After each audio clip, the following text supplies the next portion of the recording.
This video is mostly for folks at Grace and Truth, but I'm opening it up to everybody.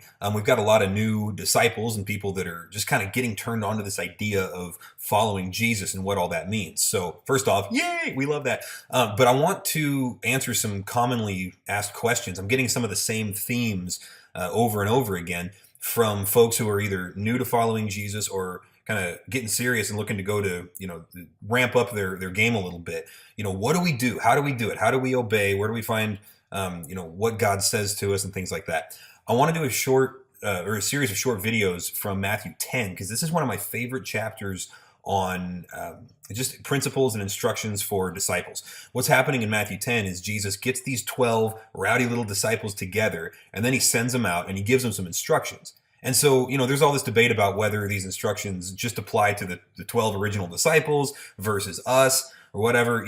You can skip all of that and just know this. He's teaching them principles of being a disciple of Jesus, that even if we apply them a little differently in our own context than he told them to here, these principles still apply to us, okay? So we want to see what he's telling them to do, and then we want to know how we can follow that pattern. So the first thing in Matthew 10 that he tells them to do, he gathers them together, he kind of hands authority over to them. They've got authority to cast out demons and heal people and things like that. So all of our authority is borrowed from Jesus. That's the lesson here.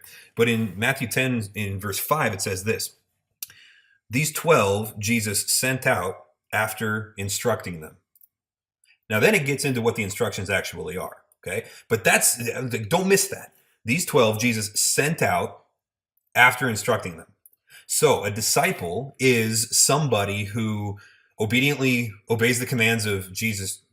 That was redundant. Obediently follows the commands of Jesus and waits for the master to talk before we move. See, we're under orders. We're under authority. We are in submission to him. So we don't just run around and do stuff that we think might be good. We wait to see what our orders are from Christ, and then we go and do it based on his instruction. He sent them out after instructing them. Okay, so that's my first encouragement to you new disciples, or renewed disciples to Jesus, is just listen to him. And you do that, by the way, by reading stuff like Matthew 10, right? Saying, okay, Jesus, what do you want me to do? And so get your face in the Bible and just beg him for instructions. You'll get plenty. And if we can help you kind of interpret what you see there, then let us know. Hit us up here on Facebook or email me through the website, and we'll help unfold the scriptures to you, get you moving. But that's it. Listen for Jesus' instructions and then go and be sent. In the next video in the installment, we'll talk about some of the specifics, the things he told him to do, and how we can comply with those commands. All right, guys, we'll see you soon.